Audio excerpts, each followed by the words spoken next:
Hi, Anna. Well, my name is Anna. Thank you, MakeSuccess team, Julia and Anna, to invite me to the event. I'm going to share my screen and the presentation. I'm new to hoping, so just allow me if I make a mistake or something, because I'm just trying. So I think that's the one.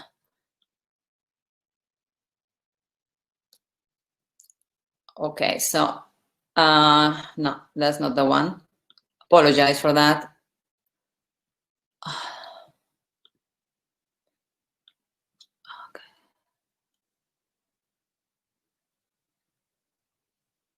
Sorry, guys, just I don't know why I don't have.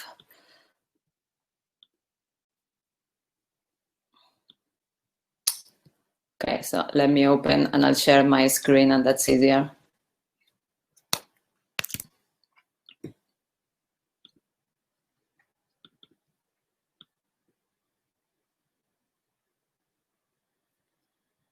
Apologize, guys, for the delay. Just I'm trying to figure out how to share the presentation, because I want to share only the slides, but it gets to all my screen. So, oh, here we go. I think I should be fine. So basically, well, my name is Anna, as I said. Hopefully you are seeing me. Yeah, I can see that. I'm not going to I'm here to share with you what I've learned since I stopped having lots of millions to spend in marketing. So hopefully there's not a lot of people from the agency in the audience, because normally the enemy in the room, because I'm going to tell you what we've been doing wrong from a small and medium company perspective, and how we need to change and refocus on the approach in order to really build growth in e-commerce and in order to be more effective. So basically, when I've been working, in global brands for like 12 years, from Unilever, Gucci, Nivea, to name a few, as head of e-commerce and digital marketing. And of course, it's easy. It's very easy when you have a big budget to just go sit down with your media agency, sit down with your creative agency, create the perfect media plan, and expect that everything is going to work. And at the end of the day, if it doesn't work, let's be honest, it's not such a big deal. So basically, I was complaining, as all of you guys, complaining about the high CPC, low CTR, that my ROAS wasn't performing as much as I wanted. So I was thinking about metrics in a very different way, as I should be. Oh, sorry, why? Okay, let me check.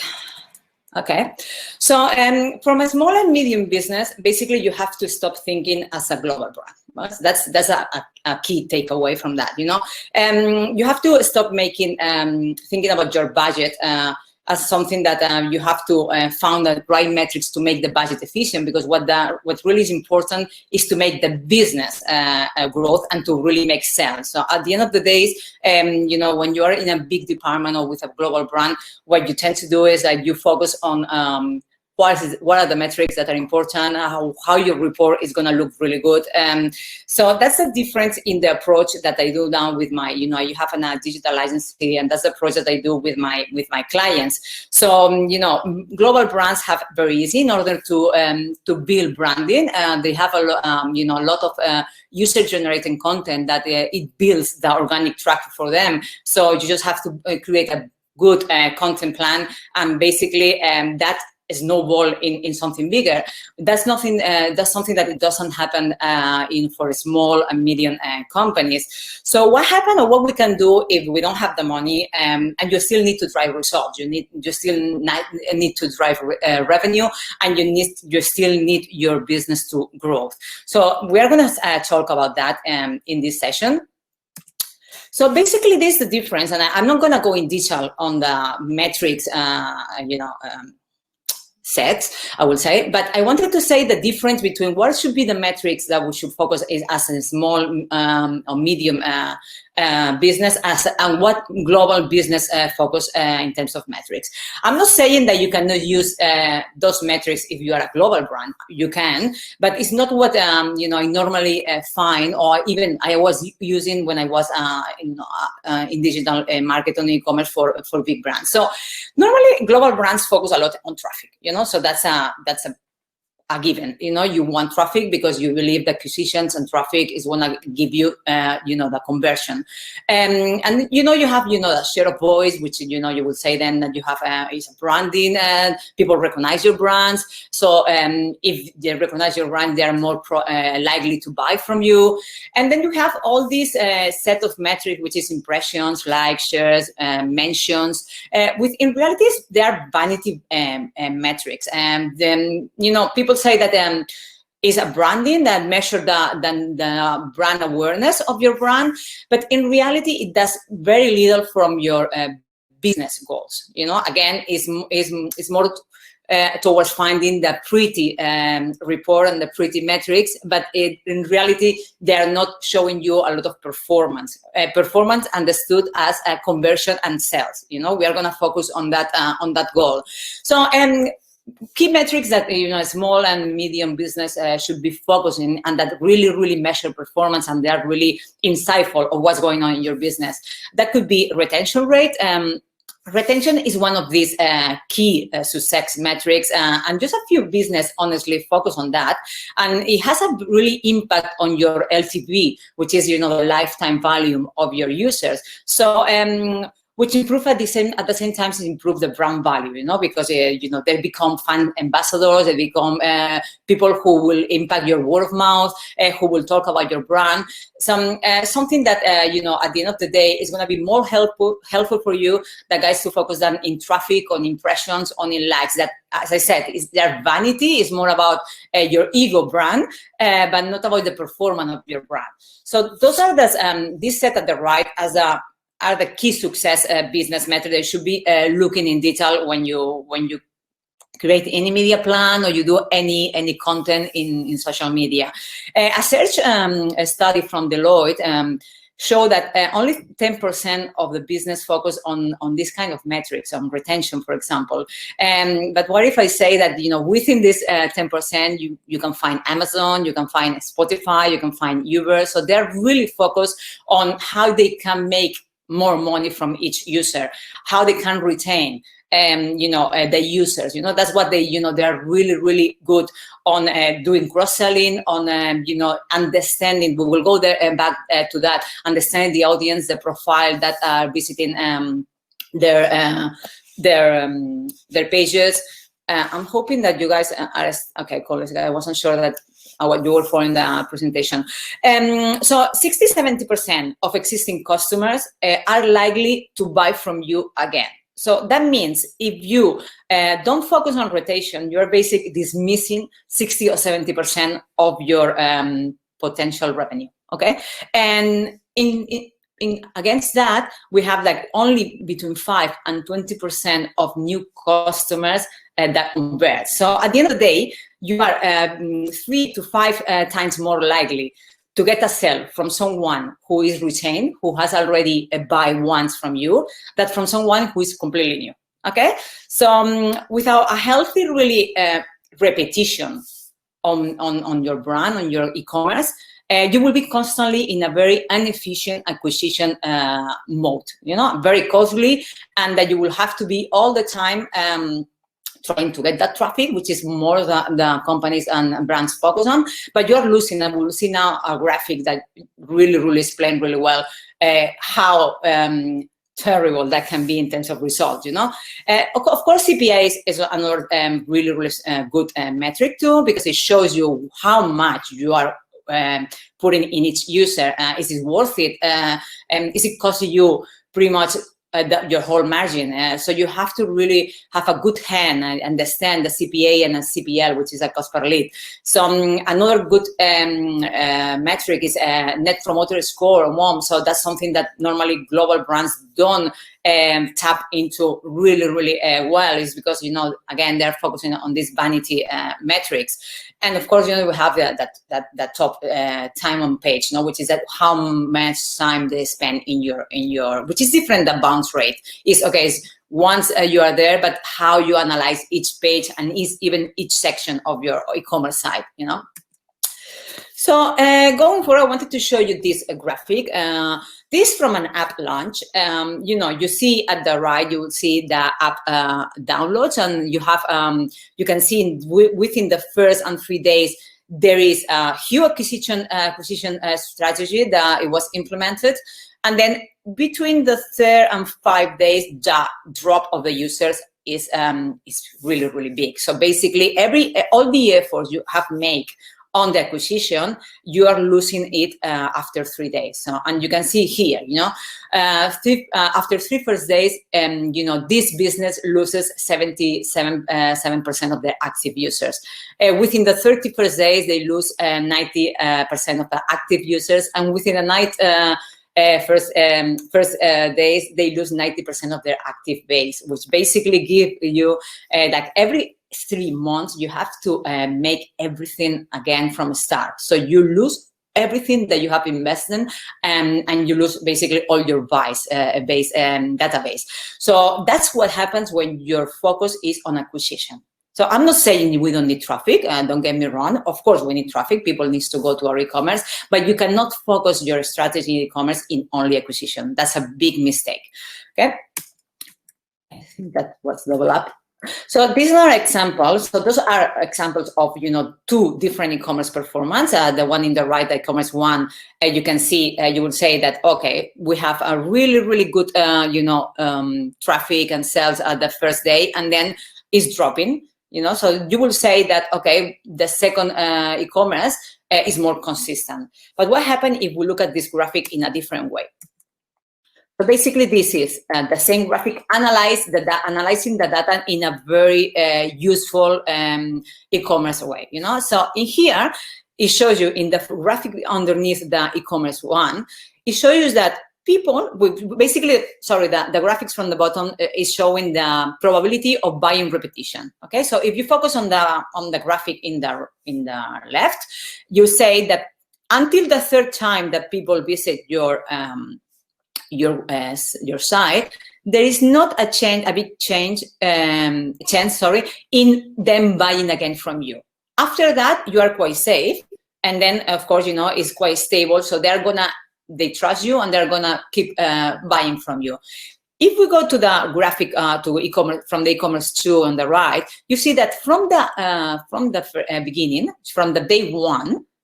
Every people who go and who enter the site is really likely to buy from you again. So what's that those 2 different graphics are telling us? Well, of course, if you're in the situation from e-commerce 1, you have to focus on retention. There is no point of just really getting more acquisition, because, until you get to the point of the 3rd time, basically everything that you are making the effort on acquire, you are not giving any results. Well, if you go to the graphic from e-commerce 2, you can go straight away, on acquisition. The first one was retention, so you have to focus on retention. And the next one, because from the day 1 is already retained, you have built, all the brand knowledge. People trust you because of maybe your social media strategy, because of growth hacking tactics. Here in the second graphic, you can focus on purely acquisition, because the retention is a given. You can see, they are gonna keep buying from you. So as you can see, it depends on how you read the data. It tells you which strategy to focus on. The first will be retention. From the e-commerce 2 could be acquisition. Okay. So I just wanted to show you that, because there is this huge understanding of Google Analytics, Mixpanel, Hoya, having the data from all these platforms. It seems that it gives us everything that we need in order to make an e-commerce business succeed. And that's wrong. Basically, I mean, you can definitely go in depth with Google Analytics, but first you have to be very good setting up your Google Analytics to the detail where the data is meaningful. Because if what you get from the Google Analytics is, traffic, impressions, or even if you go to a heat maps and give you a picture of where the people is stopping more or less, what is your hot or your cold section in the e-commerce, and that gives us nothing in terms of business objectives. That gives us e-commerce performance in terms of traffic or in terms of technical issues or usability, but in reality, it's not telling why the user is leaving. What the user is, staying longer in one place or the other. So, what are the frictions that we have to eliminate in order to move the users down the sales funnel? So, you need more than this platform. You need to do an analysis in home, in the office, in your business, and understand what is happening. So in order to increase conversions, otherwise you're gonna have a nice report of your website performance, which is not really useful for you in order to increase conversions. So you need to start monitoring your data in a different way. Okay, so basically when I was at Gucci, we have this great, as you can imagine, we invest a lot in media, in SEM and SEO and everything, and Google Ads. And I have this, normally I sit down with my media agency and I have these big reports, and, they were saying, oh, your CPC is quite good, your CTR is quite high. And I was saying, yeah, but I'm not saying sales. So what is the point? And they, you see these faces from the, especially media agency, and they were looking at me and say, well, like they didn't understand my language. They say, but the media plan is performing, is doing well. Yeah, but I don't see that in sales. So for me, it's not performing, because for me, the key is not the media to perform, is how that affects my business goals. Okay, and that's what the change in their mindset when I work with my clients, that you have to click and really make them understand. It's not about how pretty your media report is, it's how it is useful in terms of how you're seeing at the end of the month the numbers, and your sales. So that's something that you have to start. If you guys work in global brands or you work with media agencies, you start to you have to train them in a way so that, what is important is not like media or the placement performance or the support result, is how is this affecting my business objectives. Okay, so that's a different approach that you should be saying. So at the end of the day, as I say here, branding is all about making sales. Without sales, no business or no brand exists. So you have to, you can have all the pretty graphics, but at the end, if you're not selling, you're basically throwing away your money. Okay, so that's something that that's what I changed from coming from 12 years of global brands to more medium, or I'm working with global, but I'm trying to implement this new approach. So what is the H approach? That's nothing new. I haven't created nothing new. I just package what existed in a way that it makes sense for my clients, and that's the way I work with them when I do consultants with them or when they come to me, because I guess there's nothing new when I sit down with a client, and I guess you guys can relate on that. The main conversation goes around them telling me my campaign is not performing, I'm not having conversion, the ROI is very low. So I sit down and analyze everything that we've done, and the things that don't work is because they don't really have a good understanding of three key pillars of their business. One is the audience, which we will go there and now, and which is for me is key, is the more basic conversion key metric, I would say, success. Then is the marketing approach. We've been using the digital marketing in a way which is not creating quick results and sustained results and growth. So we have to move from, the normal digital marketing approach to a more growth hacking if we want to see really results quickly. And then we have the emotional targeting connection that you get with your audience. So those are the three pillars that it might seem common sense. It might seem that's really simple and it sounds like we are doing. And believe me, I've seen maybe 5% of my clients who have a little bit of this really well done. So we think that we do it well, we are not doing it well. So So the solution is not optimizing your media spend. No, it's not optimizing more campaigns. Even a graduate with a couple of 2 years experience can optimize your media planning. So that is not what is going to give you the conversions. And of course, it's not as, when I sit down with some media agencies, when I was back in Gucci or Nivea, I say, well, maybe you have to spend more. What do you mean I have to spend more if I'm not bringing sales to the business? So how is that I need to spend? Oh yeah, because you are underperforming, maybe because you are competing with different in keywords with different business, and you are not getting there, so you're not getting the impressions. Honestly, I don't want to be rude, but that's kind of a silly thing to say. So it's not about putting more money when the money that I'm putting is already not performing and is not really bringing me the results, So that's what I say, that we have to stop thinking about global brand, about branding. Branding is like a very long-term strategy. It can give you results, but it won't give you, short or medium-term results. It's like an iceberg that it moves in a very slow pace. So you can do it in parallel, but you cannot focus all your strategy from an e-commerce perspective in branding. It won't bring you the sales. So basically, you need sales. You need sales, and for that, you need to make sure that these 3 topics. We're gonna do an exercise.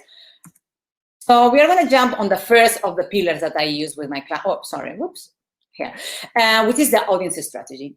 For me, this is completely the most important part of your marketing, digital marketing approach and plan. Okay, so without that, nothing else works.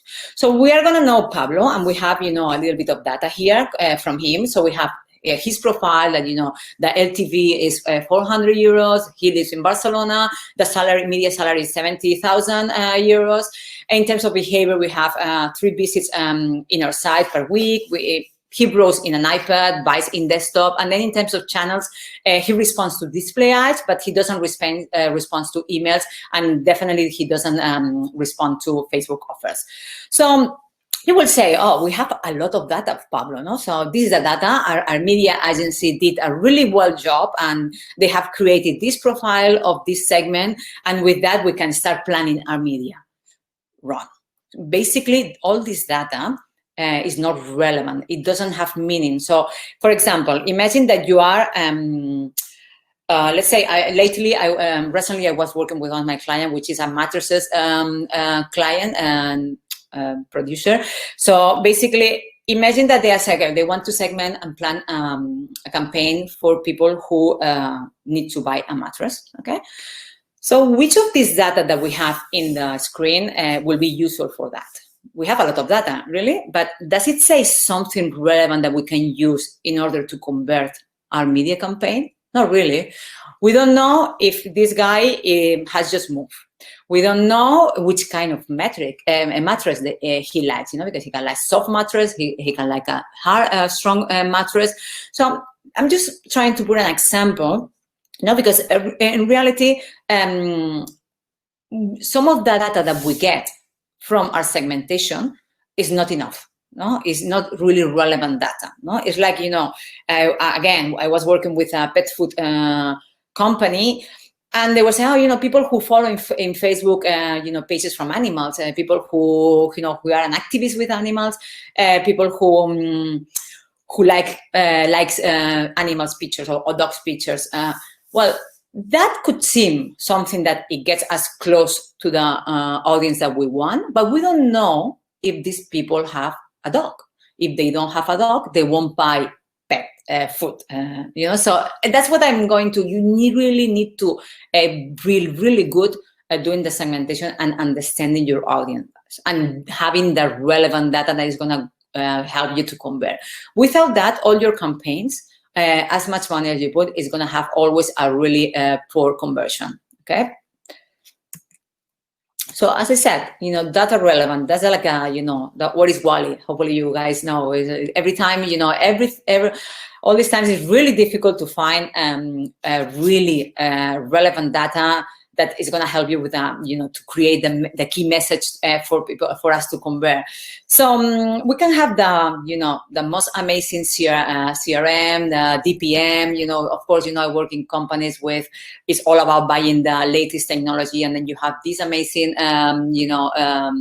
backend programs and platforms that you normally just use 10% of them, because you have a lot of data, you have millions of data, but you don't really know how to understand and how to analyze it or read it, because you haven't done the work that it needs to be done previously. So what is the difference between just data and qualified data?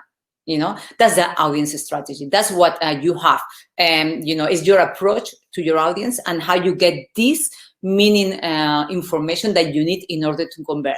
So how we do that? Well, as simple as ask them. There is no any shortcuts. There is no any magic trick that I can tell you guys. It's just you have to first do the work in terms of in-house. It's okay. What is the information that we need to convert? What is it going to make them to convert? Okay. When we really define that piece of information, which normally is a couple of items, then is when we have to go to the audience, and maybe you can create, we'll see later, campaigns just to find this information, not to sell anything, but just to get that clear. Because when you have that, believe me, I'm doing that with my clients, the conversions are really high, and you can get the conversion. Without that, you're just impacting everyone who has maybe nothing to do with you, just because you have, there is in a cluster or in a cohort that maybe they pack the segment, but it's really hard to convert this way. So where do we find the most relevant data? And basically what I've been telling you guys, but I'm gonna put it here in the presentation. So there is the public space. Imagine I'm gonna follow with the mattress client that I have. We were doing this workshop with them, and if I've told you about me, what is a public data that you now have about me? Well, I'm wearing a black t-shirt, so that will be something that everyone can see, and that is a data that, she has a black t-shirt, probably she likes black clothes. Okay, then you have the social space, which is information that you normally share on your social network. So if you go to my Facebook, you'll probably see me with a lot of pictures with my dogs, because he's everyone around.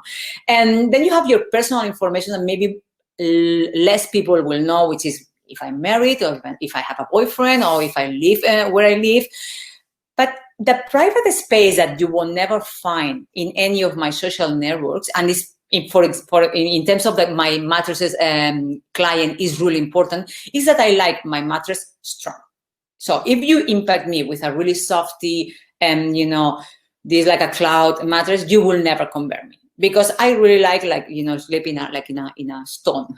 So this is a type of insight that unless this client asks me how I sleep and what I like, they're not gonna find. There is not Facebook lookalikes audience. There is not Google community audience that can tell me. It's like, because I never post, or they never know that information about me. So the only way to get to this relevant and tiny piece of information that can convert is if they ask me. If they send me some campaign, or we will see later, like with lead magnet, something that gives me value, so I can give this information back, like a win-win situation.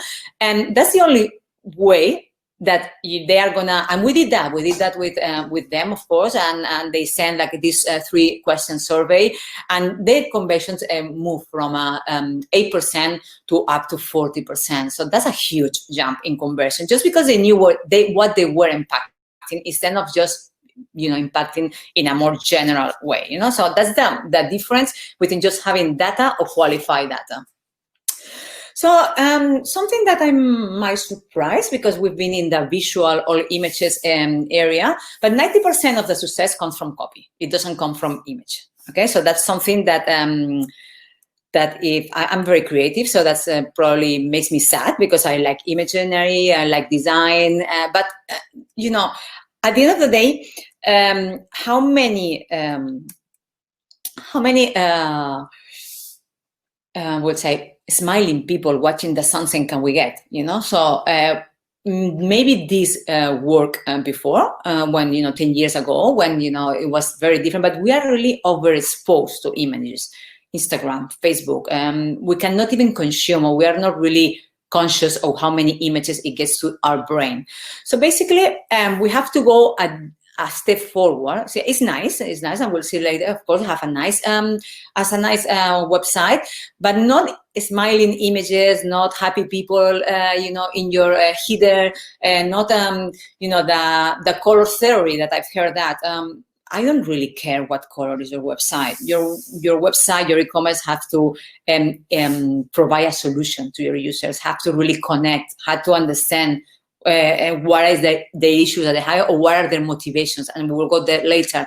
It doesn't matter what color. If it's yellow, so that's what is the mistake also. And a lot of that relates to branding, and a lot of when you're in global brands, you spend so much time creating the campaign, and of course it's important, but when we're talking to more small, medium business that needs quick conversions, that it cannot wait a couple of years or a year for branding to really bring results, you need to find quicker path in order to bring them that results and that sales. And copy is one of them. So the strategy is to, we're now jumping on the growth hacking, because that's what I say, we've been focusing as a digital marketing in campaigns and in branding campaigns and in bringing traffic. What growth hacking says is basically you have to move from that and start focusing on qualified lead generation, leads that are gonna convert. So at the end of the day, it's impact potential clients that are gonna, in each phase of your conversions, and understand very well your sales funnel. And because at the end of the day, without, as I said here, without leads, they are not clients. So leads are the oxygen of your business, so you cannot breathe. You're not gonna get anything out of anything that you do in campaigns or branding or content, if you don't have highly likely people who are gonna buy from you, okay? So this is the pirate. I don't know if you guys are familiarized with a pirate funnel, which is kind of the growth hacking version of the funnel. And what it says here is basically you need to move people in different spaces, and there are 5 phases, and understand in which phase they are, because not in each phase you can impact with the same message. So at the end of the day, it's not you are gonna do everything to the same. You have to segment, and you can have to create lead magnets to each of them. Okay, so growth hacking is all about showing them that you have a solution for them in any step that you have. So it's like focusing on what is that they need. So it's not about making them like your product, as more digital marketing. Always we have been doing that. So we want audience to desire a product. No, it's more about, okay, they need, convincing them that you have the solution for them. Okay, and that's what you are gonna get. The conversions come from that in a not expensive way. You can still create some conversions with branding and with the old-fashioned digital market approach, but I believe it's costly, and even with that, the conversion rates are going to be quite low in comparison with if you focus more on a growth hacking tactics. Unfortunately, this is not a session about talking about growth hacking, so I'm just going in a very high level mentioning it. With my clients, of course, I do workshops, and there are like 20 really great tools that I implement with them, and we see what's works. We establish that hypothesis that we have to work. So it's a matter of knowing. The philosophy basically is getting sustained results quickly. Okay, so it's not about losing ourselves in all the branding and awareness stage, if that makes sense. So I'm not saying with that, because there is a big mistake, that I'm against media. Okay, so because it looks like I'm against media, I'm not. I'm just I like using channels and media in the right way. And I don't think, unless you are someone like Gucci or someone like, I don't know, Nike, you cannot afford to use it just for brand awareness, okay? Because that's not what it's gonna bring you. So this is an example of using Facebook in a growth hacking way, okay? So basically, this is a yoga studio. They have like 20 different yoga studio, and this is one I work with them. And basically, they may create a media campaign in Facebook, but they didn't talk about their product. No, it's not about me, it's about the audience. So basically what they were offering as a lead market is, okay, we are good, but the only way for you to know is to try and come to our studio. So they offer a free video workout on YouTube. No, so basically because they are focusing on their audience, which is busy people. So they probably cannot commute between the studio, work, and home. So it's like, okay, let's try that. And then there is a membership that they can join online, no, for their classes. So as I said, you know, when I sit down, the first time I sit down with my clients, they expect growth hacking to be about new channels where they're going to find these magically these new undiscovered clients that they can impact. It's not that. So we use the same channels, we just use it in a different way. Okay, so like here, we are not going to talk about our studio, like the yoga studio. We're not going to talk how many classes we have. We are not going to talk about what are the teachers. We are not going to talk about the location or the studio. That's it's not interesting in order to convert. You know, that will be more for a branding perspective, but we don't want branding. We want clients. No, and if we want clients, we need to think in a different way. So overall, Facebook is one of the most powerful channels, you know, in order to lead generation that you can have, and a very low cost. And yet the problem is that people don't use it well. And my clients say, oh, you know, but I don't want to invest in Facebook because, you know, I'm not having results. So yeah, you're not having results because you're not doing using it right. You know, like this campaign, these guys have done a different campaigns before, even with, you know, someone talking about the class and everything, and again talking about their product, and they have like the average benchmarking click through, which was, I think it was not that bad, 5%, and then, you know, you have that, and you know, you have like in a matter of days, 300 subscribers to download the free video workout. No? So it's the way that you approach, and is how well, again, you know about your audience, what they want. No? So it's not about promoting their products. So instead of creating content for the sake of it, or because, you know, it's very pretty, or because, you know, you think it's gonna help your branding, what about creating content that stick? That, you know, these guys are gonna talk with their friends about that. I just download that because they have great classes and you can try. So it's, you just to understand, you have to understand your audience, no? And then when you understand your audience, which is the first step that we saw, you need to impact them using different techniques and approach with like a growth hacking approach.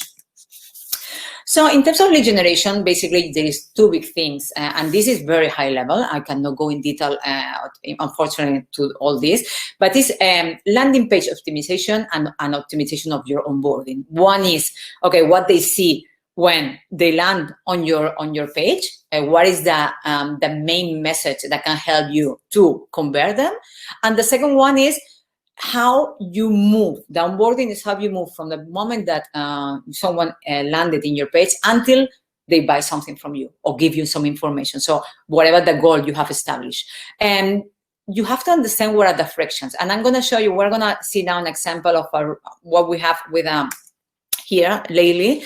So this is the first steps, the first key things for landing pages optimization, which is analysis of course, the landing page. There is not optimizing a page is not changing things around without any sense. That actually confuse more the users or users that you had.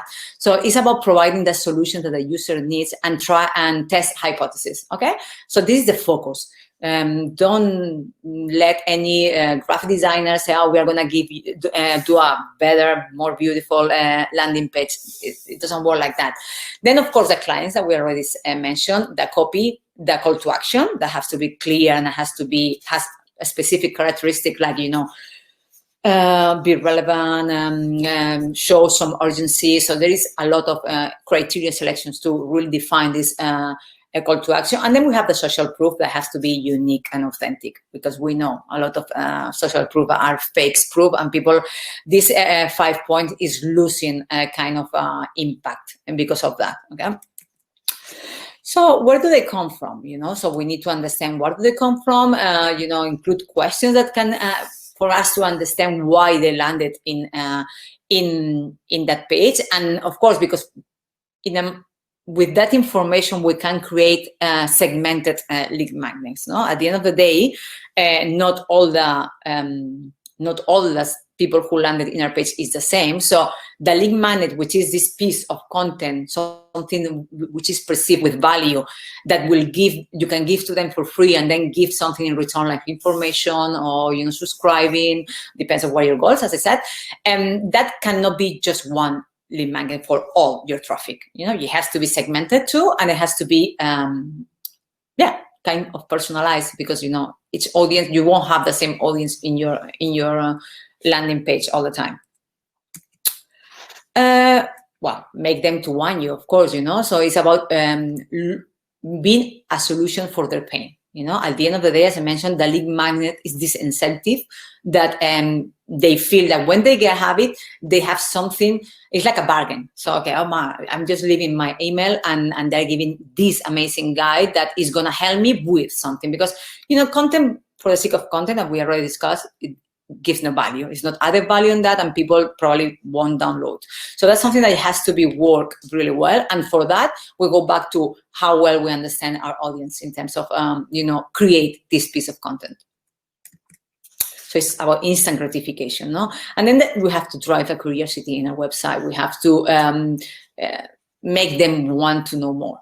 Okay, so that's something that you can work on your landing page. As I mentioned, this is not a landing page session, so I'm not going into detail, and I know everything I'm saying is quite high level because I don't have the time basically to go in detail with that. But this is an example that I think is really in terms of onboarding. So I'm going now on onboarding section, I would say.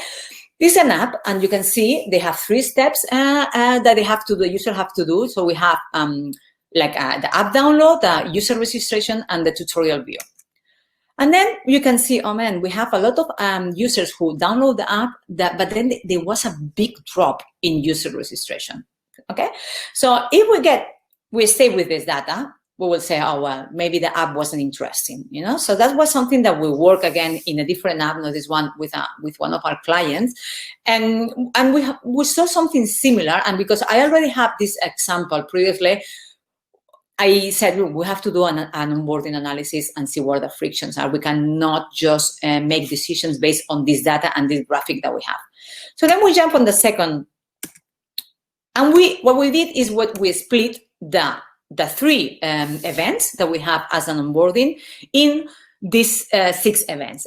And it's very interesting because we saw that, we saw that the problem, you know, here you have the app downloading, as you open the app, and then the registration step or event, we split it in 3 different events. And one was, you know, leave the information. The second was creating an avatar. Then it was like a welcome tutorial. And then the last 2, which was the tutorial to see how the app works. Okay? And that's the results that we saw. And you see, okay, what we thought it was, the problem was, between downloading the app and leaving the personal information, we can see here that no, we didn't lose barely any traffic here or any users. The big problem was between the personal information and creating the avatar, because once they create the avatar, it was quite stable, the people who stick with the app and use the app. So what happened here, after seeing that drop and the big jump, was that, you know, in the app, you have to, it wasn't any by default avatar. So you have to, the people have to, you know, spend time creating like that kind of character, and people couldn't be bothered, honestly, no? So at the end of the day, they just got bored and they just abandoned the app. So just because of this silly step, we were dropping and we were losing more than 80% of our acquisition base. So as you see, you know, when you analyze the onboarding process step by step and not in big chunks, then is when you get the insightful information. That is when you can help your clients, or you can help your e-commerce to understand why are we having this drop. So don't just limit yourself to the big event. Just go in depth data and split and break down what the user, you have to basically, the user journey in a way is that, no?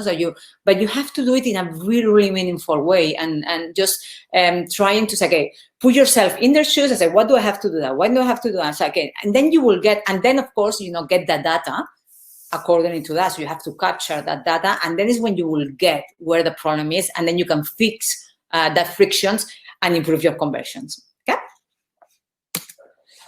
So the success of your landing page at the end of the day depends on two big things, which is how well you know your audience and identify with their necessities and motivations, and how well you communicate your value proposal. There's nothing else. I mean, it's that simple. Without that, you can have the most amazing e-commerce, the most amazing, landing page. You can have all the technology and the backend that makes your website work perfectly. They won't convert at the same rate. You will always have residual conversion, of course, but you will never get the numbers that you are hoping for. And no media campaign can bring you that, because you can have a lot of traffic. The media can generate a lot of click-through. You can have a lot of traffic coming to your website, but at the end of the day, they're gonna end up exiting the landscape, and that's when you can see, oh, my traffic was really good. I have a lot of acquisition, but then you have this amazing and crazy bounce rate results. Like, what is that? I'm losing 60% of what I'm bringing. That makes any sense? That's what for me, bringing media is the last step of your strategy, okay? And sitting down with a media agency, or even a media digital agency, is something that you have to do after you have all your business really, really figured out. And for that, consultancy with people who comes from the business, who doesn't have any interest in either media agency, which, because they don't win, I think, can help you a lot in terms of understand what is that you need as your pillars of a business. For once you get that, then you can sit down with everyone and say, okay, look, it's not about how pretty the report is or the metrics, the vanity benefits, that is about, my ego and how well I'm performing in the supports. It's about what brings me the money and what brings me the sales, okay? So in terms of emotional, that's a quick way, because that could be a really, really long one. Motivation segmentation. So it's like you need to understand the motivation of and I'm gonna finish with that because we don't have more time, but without understanding what is the motivation, and I'm gonna give you a quick example. I was working with a scooter company. I myself, I ride a Vespa because it's very common here in Spain. And, they were trying to figure out what they have to impact. And they were talking about, people who want to run a scooter, people who likes to be in a bike. It's nothing about that. The motivation is not having a scooter. The motivation is when I buy a scooter, what I buy is free time. I don't want to spend time waiting for public transport. What I want to is having the choice to move around without having to have a schedule until the bus or the train. So, the segmentation has to go through the motivation of the audience, and not about what the functionality of it. It's not about what takes me from A to B. I have lots of transport that can take me from one to B. Is why I should have a scooter. The people, public who choose a scooter because, they're quicker, you can park everywhere, so you don't spend money, and you don't want to waste your time waiting. So there is this kind of data that you need to get. And I will bring you the best segmentation. No, it's not about design. If you go to Vespa, maybe there is a little bit about that, but in general, the motivation is not driving a scooter. That's the less important thing, okay? So key takeaways to finalize, your work is to relieve their pain. So if you relieve your audience pain, you have, a high percentage of conversion. So you have to understand their problems and how to relieve it. You have to create something they can feel is for them. you have to start talking about ourselves. In media, we talk about our products, we talk about, how good we are. So who wants to date, like this is like with friends or boyfriends, or who wants to date someone who only talks about themselves? It's not about you, it's about them. So you are there to solving their problems, not to telling them how good you are. No, people, I'm surprised that say, well, people don't read. Well, people don't read if you don't give them an excuse to read. If you give them a good reason, they will stop in your landing page and they will read. And they will probably read it, better than, or spend more time reading than just going through images that they just watch really quickly. So resolve their doubts. Everything in your copy has to have an answer for what they are doubting to convert, or why they are not considering. So, and don't create content for your SEO ranking. Do it for your client's motivation. That's the SEO, the content, that inbound marketing that really works. Okay, so thank you guys. I think I'm a little bit over my questions. And I'm gonna jump in any question that you have. So that was my last slide. So if you have any questions, just please let me know. So we're gonna start it now.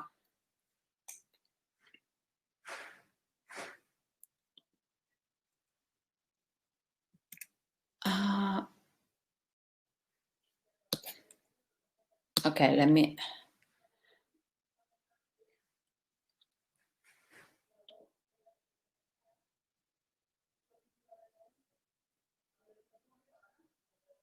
Oh, sorry, Naresh. Apparently my screen wasn't in high resolution. I didn't know that. I just saw your message because I was out of the hoping screen. So hopefully you guys saw the presentation. Anyway, I can give it to MakeSuccess, or you can ask me for the presentation in my LinkedIn profile, which is Adolfo, and you can find me there. So any questions?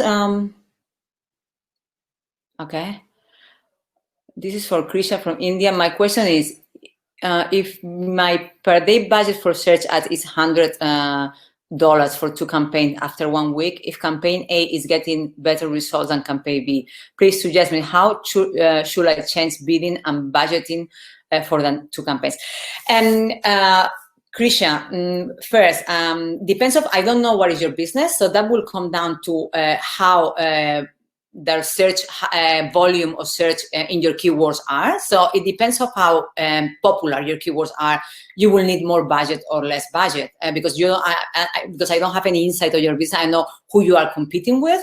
But as I said, what the problem with Google Ads is that because you go into a bidding function, if the keyword that you want to bid towards is really popular, and there is big global brands bidding for that, then you are not gonna be visible. Your campaign is not gonna be visible and it's not gonna be performing. So I think one thing that I will use, you can go to everywhere keyword, which is a great platform, and you can check their search that people do, because maybe you can pick a more niche, because you don't have a really big budget. You can really pick those niches of keywords that are less popular, and then but that they still have impressions, of course, that you can deliver, and then focus on that one, because otherwise it's going to be tough for you to be visible if you are within a very competitive industry. So hopefully I helped you somehow. How did the channel effective was mapped on a consumer level? How is Facebook email and display data being married at a consumer level? Which is the connected elements for all of them? Okay, so I'm not sure if I understood your question, but basically effectiveness comes down to how well you use your channels in the right phase of the sales funnel. So depends on what is the consumer awareness of your brand and how in the funnel they are. You can use, Facebook, email, or display data to help them move to the next phase. So I'm not sure if that's what you are asking, because which is the connecting element for all this platform. The connecting elements, I will say, is your audience. So that's the key, and that's what I'm trying to focus here. So, but I'm not sure. Maybe I didn't answer your question right. Sorry, I don't know if I'm sure. where you work. From where you work? What do you mean from where you work? You mean where I work? Oh, I have an agency in Sydney, in Australia, and then I have here a consultancy business with this Growthtotting. We just opened because I moved from Australia. I've been living there for 13 years, and I moved 10 months ago to Barcelona, and now we open a division of which is my agency in Sydney here in Barcelona. So I do consultancy for different clients, some of them, as I mentioned. And before that, I've been 12 years in global brands, Gucci, Nivea, Unilever. So I'm doing head of e-commerce and digital marketing. I'm not sure is that what you were asking, Arun. So, but you can find my profile in LinkedIn. So guys, MakeSuccess are telling me that my time is over, that the next speaker is ready. So I'm gonna say thank you for joining the session. I'm sure you're gonna learn a lot from the rest of the speakers, so stick around because they are great. And hope you see you soon in another event or for LinkedIn, or I'm sure that we will cross paths soon. So thank you so much. Bye.